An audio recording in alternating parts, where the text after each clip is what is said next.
L4, L5 या L5S1 disc slip के मरीजों के लिए मेरी ये वीडियो बहुत ज़्यादा फायदेमंद होने वाली है।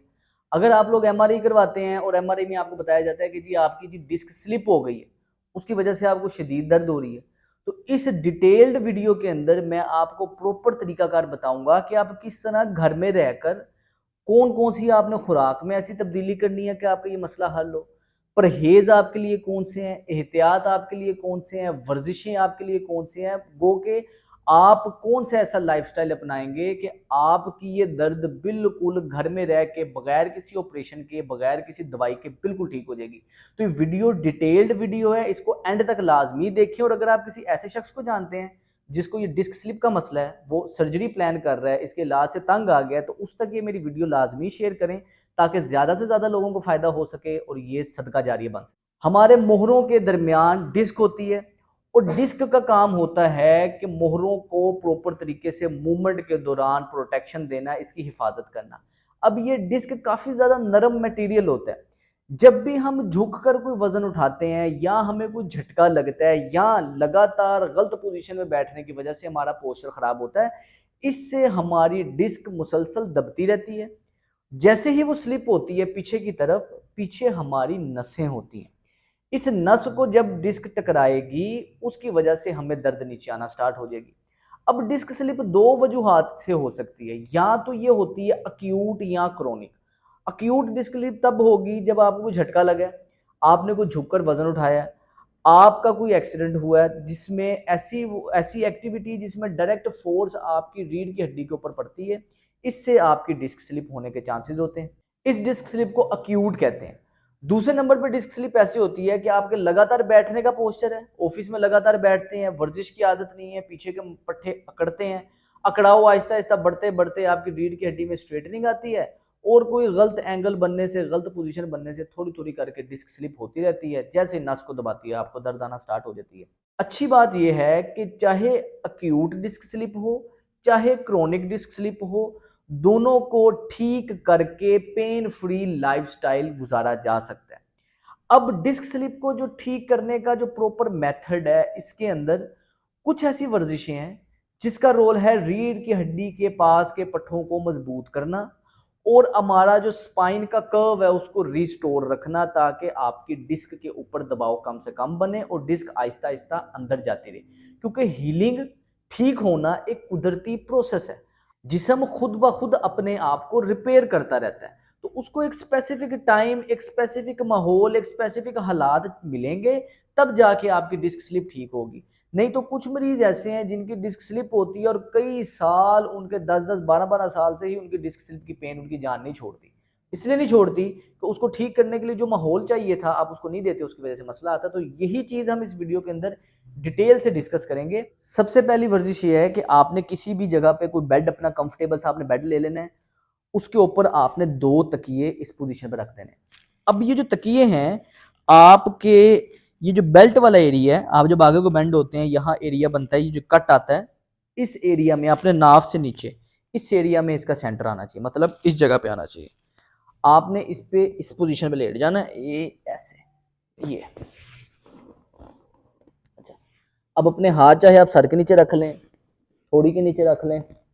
इससे हो ये रहा है कि रीढ़ की हड्डी में ओपनिंग आ रही है, डिस्क को स्पेस मिल रही है, जिससे डिस्क अपनी जगह पे वापस उसकी स्पेस बांध रही है और डिस्क अपनी जगह पे वापस आ रही है। स्पाइन को थोड़ी सी ट्रैक्शन मिल रही है। हाथ अपने आपने इस तरह रख लेना, 10 से 15 मिनट या उतनी देर जितना आप बर्दाश्त कर सकते हैं। 10 से 15 मिनट मैक्सिमम है।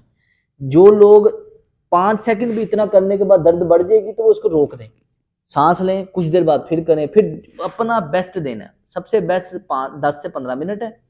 आपसे 2 मिनट हो, 3 मिनट हो, 5 मिनट हो, आपने इस एक्टिविटी को रिपीट करना है। और क्रोनिक डिस्क स्लिप के लिए मैं एडवाइस करता हूं कि इस पोजीशन पे गर्म पानी की बोतल या हीटिंग पैड अपनी कमर पे रखकर इस तरह लेटेंगे तो उसका आपको ज्यादा फायदा होगा कि डिस्क जो है ना जल्दी रिकवरी की तरफ आएगी।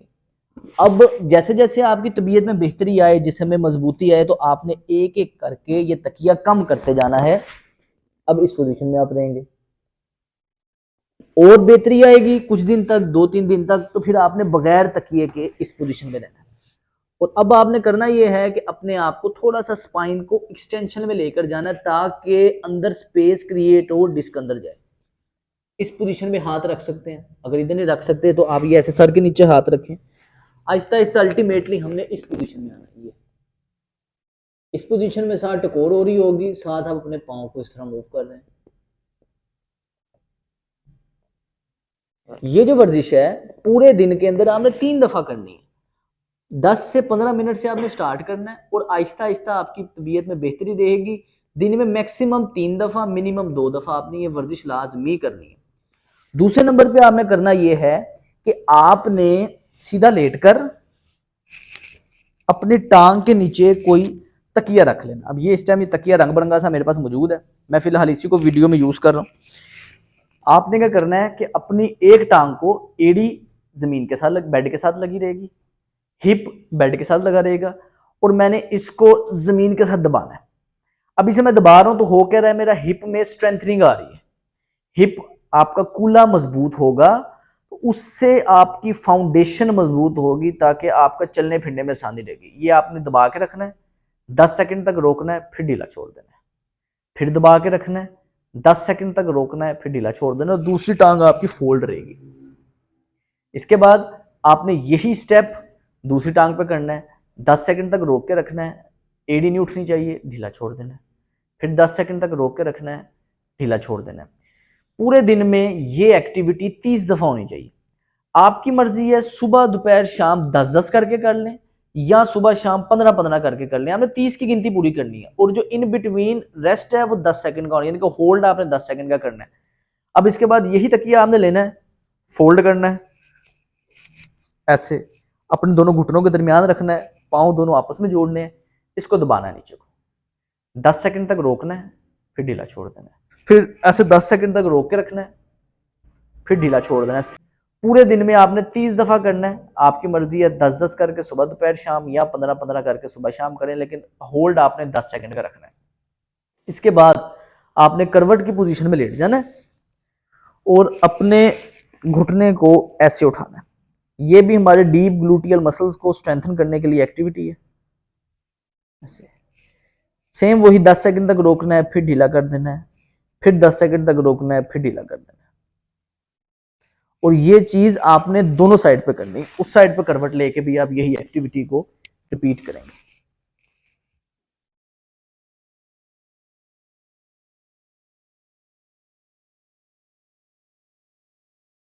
जैसे ही आप ये वर्जिशें एक आधा हफ्ता करेंगे आपके मसल्स में मजबूती आएगी और आपका जो खड़े होने का जो अगर टेढ़ापन है वो भी थोड़ा सा बेहतरी की तरफ आ जाएगा। इसके बाद आपने कोई भी कुर्सी लेकर आपने करना ये है कि अपना एक हाथ सीधा करना है और उसके अगेंस्ट, ये मेरा लेफ्ट बाजू है, इसको मैं ऐसे करूंगा, राइट टांग को ऐसे पीछे करूंगा, इस पोजीशन में 10 सेकंड रोक के रखूंगा। अब ये मुझे मेरी स्पाइन को स्टेबिलिटी प्रोवाइड कर रही है ये एक्टिविटी।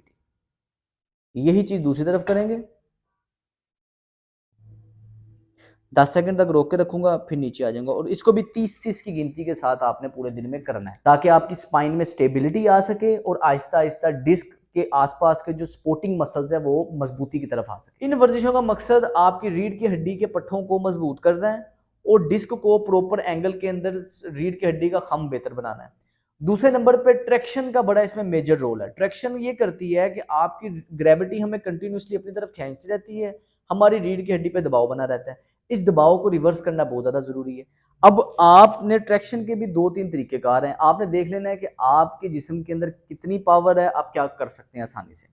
कुर्सी पर बैठ के आप ये कर सकते हैं कि कुर्सी आपने वो ले लेनी है जो मजबूत हो और उसके साथ ये हैंडल हो। आपने कुर्सी अपने आप को इस तरह किनारे पर लेके आना है, हैंडल्स पे इस तरह आ जाना है। अब मेरा सारा वजन मेरे हाथों पे है, पाँव पे कोई वजन नहीं है, बिल्कुल पाँव फ्री है, सारा वजन मेरे हाथों पे। अब इसे हो ये रहा, पाँव को जहां भी आप स्टेबल फील करें उधर आप पाँव रख लें और इस पोजीशन में गहरे गहरे सांस लें। इसमें कंधों पे जोर जरूर आता है लेकिन आपकी रीढ़ की हड्डी ऐसे ओपन होती है, उतना करना है। अगर आपने ऐसे किया 5 सेकंड रोक सकते हैं, फिर आपने सांस लेके आहिस्ता से नीचे आना, झटका नहीं देना, फिर आपने 5 सेकंड सांस लेना है, फिर दोबारा ये 5 सेकंड करना है, फिर आपने 5 सेकंड सांस देना है और पूरे दिन में इस एक्टिविटी को आपने 30 दफा करना है। और इसके बाद अगर आपसे वो कंधे में इतनी पावर नहीं है, आप ये नहीं कर सकते, तो आप अपने बेड पे भी कर सकते हैं। बेड के ऊपर ऐसे आएंगे, किनारे पे आएंगे और अपने हाथों से ऐसे मजबूती से पकड़ के रखेंगे। लेकिन आपने ये ज़हन में रखना है आप स्लिप ना हो, ये ना हो ठीक होने के चक्करों में आप मसला बढ़ा बैठे। झटका नहीं लगना चाहिए, गिरना भी नहीं है। आपने सरफेस वो लेनी है जो फर्म हो। ऐसे आपने इस पे बैठना है, ऐसे अपने आप को ढीला छोड़ देना है। ऐसे भी ढीला छोड़ सकते हैं या ऐसे भी ढीला छोड़ सकते हैं। इससे ये है कि आपकी स्पाइन के अंदर ट्रैक्शन पैदा हो रही है और आपकी डिस्क को वापस अंदर जगह मिलेगी। अगर ये भी आपके लिए मुश्किल है, खड़े होकर भी आप एक्टिविटी कर सकते हैं। किसी भी सिंक पर, शेल्फ पर, जो जगह सरफेस मजबूत हो, या किसी टेबल पर आपने हाथों को इस तरह उल्टा करना है, ये पकड़ लेना है। अपने हाथ इस पोजीशन में कंधे जितने चौड़े हैं उतने करने हैं। पकड़ के पाँव को ऐसे पीछे लटका लेना है। वैसे मैं पर्सनली इस ट्रैक्शन को ज्यादा पसंद करता हूँ कि खड़े होकर भी होती है, कंधों पे ज्यादा प्रेशर नहीं आता। इस पोजीशन में 5 सेकंड रोक के रखेंगे, फिर आहिस्ता आहिस्ता पाँव पे वेट शिफ्ट करेंगे। झटके से नहीं वापस सीधे होना है, इसमें गलती यही करेंगे। अगर आप झटके से करेंगे आपका मसला बढ़ जाएगा। पहले आपने ऐसे हाथ पकड़ा, इस पे वजन डाला, पाँव इस तरह किए, आहिस्ता आहिस्ता पाँव से वजन शिफ्ट किया। जैसे कमर में आपको महसूस होना स्टार्ट हो जाए कि फासला आ रहा है, सांस लेंगे, जितना बर्दाश्त कर सकते हैं करें। उसके बाद आहिस्ता आहिस्ता पाँव पे वजन शिफ्ट करें ताकि मसला बढ़े ना, और साथ को चेयर रखें ताकि अगर अकड़ाव वगैरह बढ़े, दर्द बढ़े, आप बैठ सकें। खुराक के अंदर अगर तो ऐसी चीजें आप इस्तेमाल करते हैं जो कि आपके लिए एंटी इन्फ्लेमेटरी प्रॉपर्टी रखती हैं, मतलब खुराक के अंदर कुछ ऐसी चीजें हैं जो कि आपके जिस्म में से सूजन को कम करती है, जैसे ये एंटी इन्फ्लेमेटरी प्रॉपर्टीज वाली खुराक आप खाते हैं, तो इसकी वजह से आपकी डिस्क स्लिप की पेन कम होना शुरू हो जाती है और आपकी रिकवरी बेहतरी की तरफ आ जाती है। खुराक को, क्योंकि ये प्रॉपर टॉपिक है डाइट और न्यूट्रिशन, इसके लिए मैं एक डिटेल्ड वीडियो बना चुका हूं कि आप ऐसा क्या खाएंगे, खुराक में क्या खाना है, पानी कितना पीना है, आपके लिए सप्लीमेंट्स कौन से जरूरी हैं। मैं डिटेल्ड वीडियो बना चुका हूं, वीडियो का लिंक मैं डिस्क्रिप्शन में दे दूंगा। आप बैक पेन के लिए जो खुराक है प्रॉपर इसको फॉलो करें ताकि आपकी तबीयत में बेहतरी आ सके। परहेज इसमें यह है कि जब भी हमें डिस्क का मसला होता है, गलती हम ये करते हैं कि हम लंबे अरसे के बेड रेस्ट पे चले जाते हैं। एक एक मंथ का बेड रेस्ट करते हैं लोग, हफ्ते हफ्ते का बेड रेस्ट करते हैं, जबकि ऐसा जरूरी नहीं है। अगर तो आपको अक्यूट डिस्क स्लिप हुई है, सिर्फ और सिर्फ 3 दिन का बेड रेस्ट इनफ है। इसके ऊपर आपने बेड रेस्ट नहीं करना। उसकी वजह यह है कि डिस्क को खुराक तब मिलती है जब हम मूवमेंट करते हैं। दुनिया की सबसे बेस्ट एक्सरसाइज डिस्क स्लिप के लिए वो वॉक है। आपकी कमर चाहे जितनी मर्जी टेढ़ी हो गई है पेन की वजह से, आपको पूरी टांग में दर्द आता है, 2 मिनट के अंदर अंदर या 10 सेकंड के अंदर अंदर आपकी टांग सुन्न हो जाती है, फिर भी आपने चाहे जितने मर्जी स्टेप चले जाए, 10 स्टेप, 2 स्टेप, 1 स्टेप, आपने वॉक लाजमी करना है। मूवमेंट लाजमी देनी है स्पाइन को, क्योंकि मूवमेंट देंगे तो डिस्क को खुराक मिलेगी और डिस्क की दर्द आपकी ठीक होगी। तो आपने कोशिश रखना है कि मैक्सिमम 3 दिन का बेड रेस्ट, उसके बाद कोई बेड रेस्ट नहीं। उसके बाद आपने पोस्चर चेंज करते रहना है। बैठे हैं, 40 मिनट से ज्यादा नहीं बैठना, उठ के थोड़ी देर आपने चल पड़ना है, फिर बैठ जाना है, फिर थोड़ी देर चलना है, फिर बैठना है, ताकि आपका पोस्चर चेंज होता रहे। 8 से 10 घंटे इससे ज्यादा आपने बिस्तर पे नहीं लेटना। लोग गलती ही ये करते हैं कि वो लगातार बिस्तर पे लेटे रहते हैं, उससे उनकी डिस्क में इन्फ्लेमेशन रहती है। जब हम बैठे हैं, चले हैं, ग्रेविटी हमें खींच रही है, डिस्क के ऊपर प्रेशर रहता है, डिस्क के अंदर से फ्लूइड कम से कम रहता है। जैसे हम लेटते हैं, डिस्क को स्पेस मिल जाती है फ्लूइड को ऑब्जॉर्ब करने के लिए, वो पानी को जज़ब करके फूल जाती है। तो लगातार आप लेटे रहेंगे, लगातार डिस्क फूली रहेगी, आपकी दर्द लगातार रहेगी, वो आपकी जान नहीं छोड़ेगी। इसलिए 8 से 10 घंटे आपने लेटना है, इससे ज्यादा नहीं लेटना। बेड पर लेटना है, उसके अलावा बेड पर बैठना नहीं है आपने। लोग गलती ये करते हैं कि बेड पे लेटते हैं, बेड पे ही खाना खा रहे हैं, उसकी वजह से भी आपके सिम्टम्स बढ़ेंगे। बेड पर कभी नहीं बैठना। लेटने के लिए बेड का इस्तेमाल करना है, और बेड का मैट्रेस स्प्रिंग वाला नहीं होना चाहिए। बैठने के लिए आपने सोफे का इस्तेमाल नहीं करना, कभी भी गलती से सोफे पे नहीं बैठना। सोफे पे बैठेंगे डिस्क स्लिप का पेशेंट तो उसकी दर्द बढ़ेगी। बैठने के लिए हमेशा कुर्सी का इस्तेमाल करें। लेटने का पोस्चर क्या होना चाहिए, किस पोजीशन पर लेटेंगे तो आपकी कमर के ऊपर प्रेशर कम से कम रहेगा, मैं डिटेल्ड वीडियो इसके लिए बना चुका हूँ, लिंक मैं डिस्क्रिप्शन में दे दूंगा। आपने लाजमी वो वीडियो देख लेनी है और आपने उस पोस्चर को अपनाना है ताकि आपकी नींद बेहतर रहे और आपको प्रॉपर तरीके से रिकवरी रहे।